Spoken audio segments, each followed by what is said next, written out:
In the heart of Boston, a night of celebration turned into a scene of chaos. On a fateful night in September 2000, Paul Pierce, a rising star of the Boston Celtics, found himself in a life-threatening situation. Paul Pierce, known for his all-around game on the court, had just begun to make a name for himself in the NBA. Not good spacing offensively on that possession.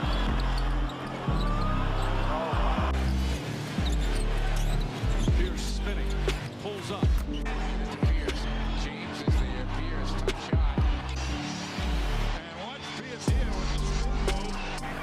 Pierce taking it to the basket to fall away. Go. Shot clock down to 6. Pierce. Boston's only played 18 minutes in this series, just 2 to 4. With an average of 19.5 points per game, he was the future of the Celtics, but that future was suddenly in jeopardy.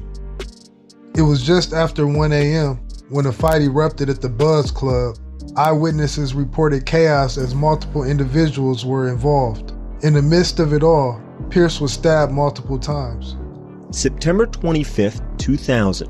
Pierce and two friends arrived at a Boston nightclub. Minutes later, Pierce was fighting for his life. It just happened so fast, and I looked up and my clothes were ripped. I had blood coming down my face. That's the first thing I remember, blood coming down my face, and I'm like wiping it. And I'm like, I'm seriously hurt. Attacked by a group of men, Pierce was stabbed 11 times, one striking 7 inches deep. Pierce was rushed to New England Medical Center, where he underwent surgery to repair a damaged lung. Covered in blood, his friends rushed him to the hospital. I was like, asking them, am I gonna live? Am I gonna live? How close did you come to dying? It was a miracle because the deadly strike right here, it pierced my diaphragm, pierced my lung. It just pinched the two and stopped short of my heart. Remarkably, Pierce left the hospital less than a week later. I can't wait to get back out on the basketball court, join my Celtic teammates, and hopefully a speedy recovery and get out there as soon as possible. His return was celebrated. Remarkably, despite the severity of his injuries, he was reported to be in good condition just days later. Meanwhile, police were on the hunt for 3 suspects: Tony McCrary, also known as Tony Hurston, Trevor Watson, and William Ragland, were wanted for assault and battery with a dangerous weapon. In a surprising turn of events, 2 of the suspects, Hurston and Watson, turned themselves in. Their lawyers claimed they were unaware of the warrant against them. Eyewitness accounts played a crucial role in identifying the suspects. Police gathered details that hinted at a possible connection to a local rap group, Made Men. As the investigation unfolded, questions arose about the motives behind the stabbing. Was it simply a bar fight, or was there more to the story? If you don't mind me asking, tell me about that situation where Paul Pierce, he got stabbed at a nightclub in Boston. Boston was a city that was, ganged out some music, called our group the Made Men. These are the worst of the worst when it comes to the city. We was doing a release party. I had got him a distribution deal on Def Jam. So one night we gave an album release party.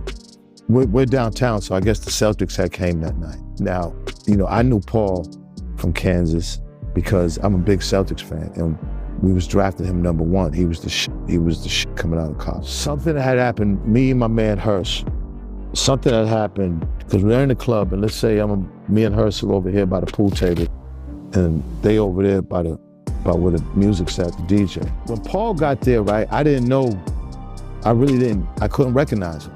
The fight breaks out, Nick is over there beefing. Nick is giving this one dude the business. Nobody else jumped in with. That's one thing I noticed. No other Celtics went over there to help Paul that night. Me and Hirsch, my man, Tony Hirsch, were standing to the side watching everything. If I'd known that was Paul, I would've went over there. When Paul was laid out, the lights came on, everybody's rushing to get the fuck out of there. People are talking. Paul was getting real aggressive with one of the wise guys' girls.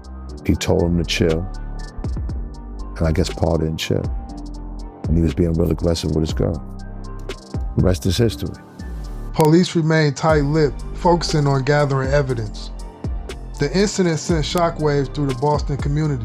Fans rallied around Pierce, concerned for his recovery and implications for the Celtics season ahead. Despite the traumatic experience, Pierce's spirit remained unbroken. He made a remarkable recovery and returned to the court, determined to lead the Celtics to victory. The stabbing incident became a chapter in the life of Paul Pierce.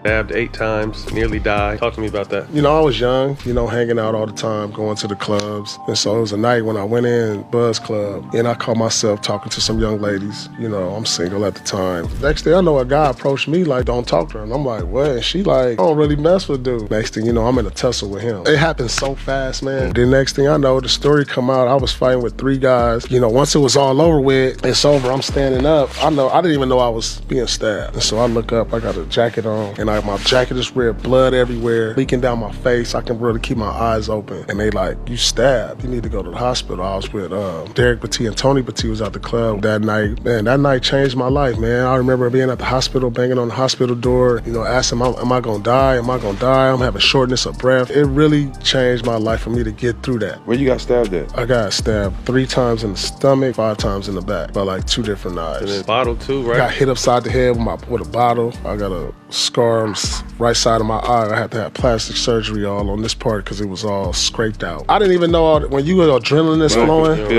you don't feel none of that. I wasn't on the ground out of it. I'm up and then when it was over, I realized this was all happening.